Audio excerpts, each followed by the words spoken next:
Hey everybody, it's Gar Hoover here, and today we're going to be going through my track, Run It's Godzilla. A lot of people were asking for a tutorial for this track. If you're looking for a specific section of the track, take a look in the description below. And with that being said, let's get started. So if any of you guys have already seen my tips and tricks tutorial for the PO-33, you know that I am crazy about good samples. So let's start by looking at those. So the foundation and inspiration for this track was the original Godzilla theme, which I sampled at the beginning of the track. I didn't need to sample any more than that because that's all I needed before the drop. My second sample was the classic Godzilla screech. I wasn't going to make a Godzilla song without sampling that. Another interesting sample that I decided to use was from Austin Powers, actually. It's Godzilla! I figured this would be perfect right before the drop of the song. Now it's time to look at some of the other samples I used. Starting with the beginning of that Godzilla track, resampled twice actually. I use it also for this horn. Sounds a little bit weird right now, but within the track it sounds great. Then we've got the dubstep wub that I made in FM8. This C minor 7 chord I made in massive. And this other synth sound I also made in massive. Of course you also need some good bass. I've got my sub bass sampled here. And what really drives a song is my drum kit. By layering the hi-hat on top of the other drum samples, I only need to use one sound bank, which frees up the 3 other voices to be used for melodic tracks. With the samples out of the way, now let's take a look at the production of the track itself. I triggered the Godzilla theme on the first step, and then that means that it carries throughout the rest of the sample until it reaches the end of its play length. I trimmed the sample specifically so that it would end right as the snares hit and the beat drops. And let's actually take some time to look at those snares specifically because they help let you know that we're about to change sections. You can probably hear that there's a downward pitch to the snares.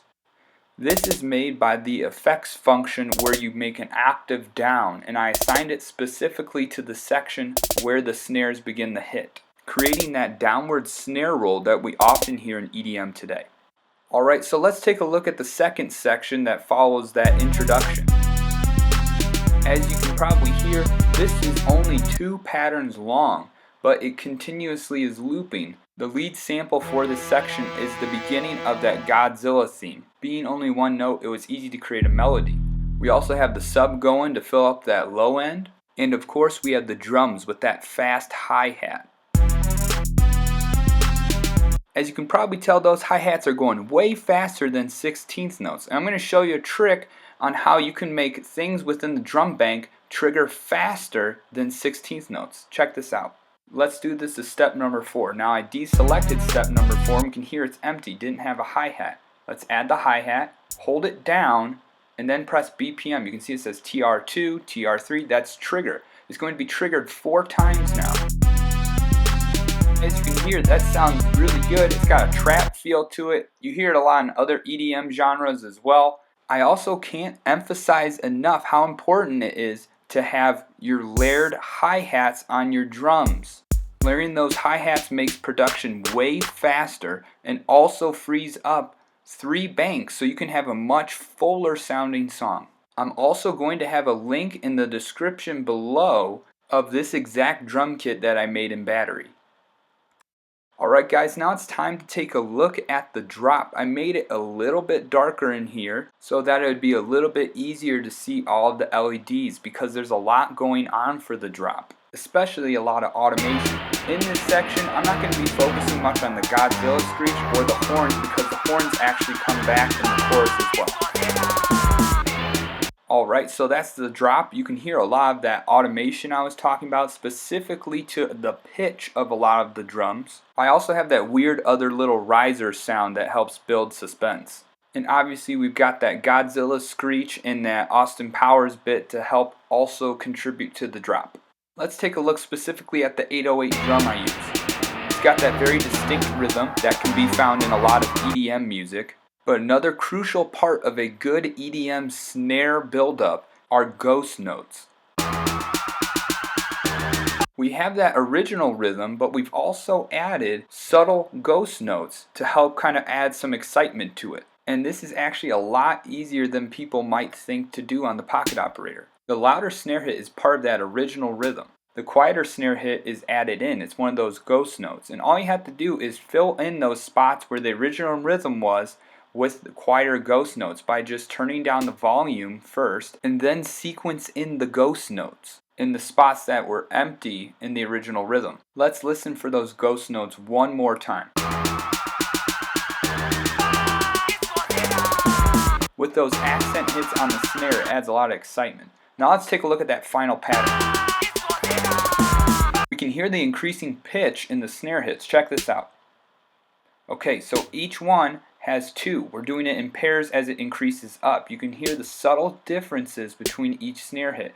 Doesn't sound like much right now, but when you play it in the sequence itself, it really creates excitement. The most precise way of doing this is adjusting the pitch knob for each individual note as you sequence it in. Then we have the final kick snare before the drop. We've got that classic dubsteppy 909 snare and the kick. This combo lets us know we're about to hit a big drop.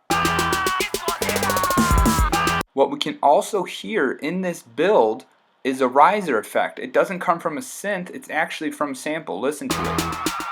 This comes from that Austin Powers bit I sampled. It's the crowd in the background screaming. And it actually sounds pretty good when you sequence it out so that the pitch is increasing, similar to what we did with the snare, increasing in pitch every 2 steps.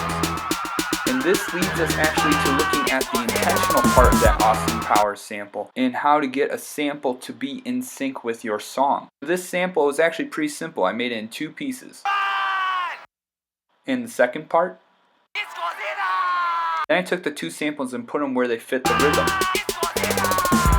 That finishes up the build. Now let's take a look at the drop. I knew that the drop needed to be huge, so I went with dubstep.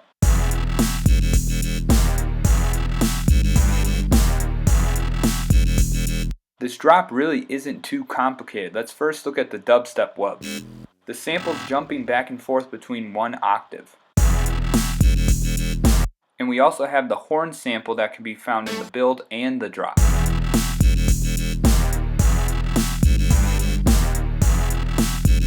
Now let's take a look at the drums for the drop.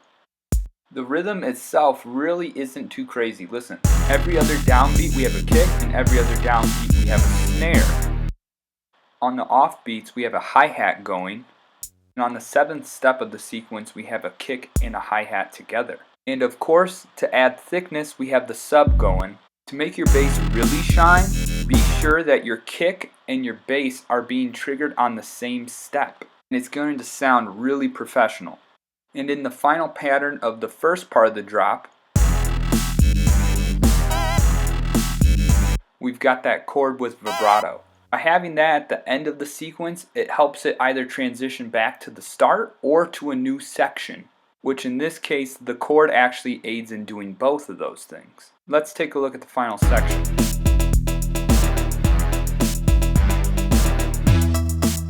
Drums for this section are pretty similar. All I did was fill in the open spaces with hi-hats. By adding the hi-hats, we actually shorten the tail of the snare. By not having a tail on the snare, it gives it a different feel. Now let's take a look at the synth part of this section. What really makes this synth part shine is its long reverb. You hear how long that's going on? That helps make it stand out in the mix. Now let's take a look at the second part of this where it goes up an octave.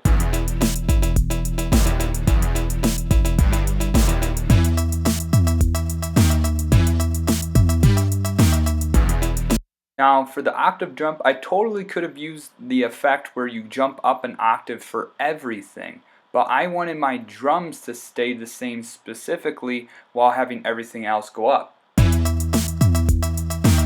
The drums sound the same, but everything else has gone up an octave. All I did was adjust the pitch knob for each individual sample that I was using. This means that the kick is still booming and the hi-hats and snares are still rich.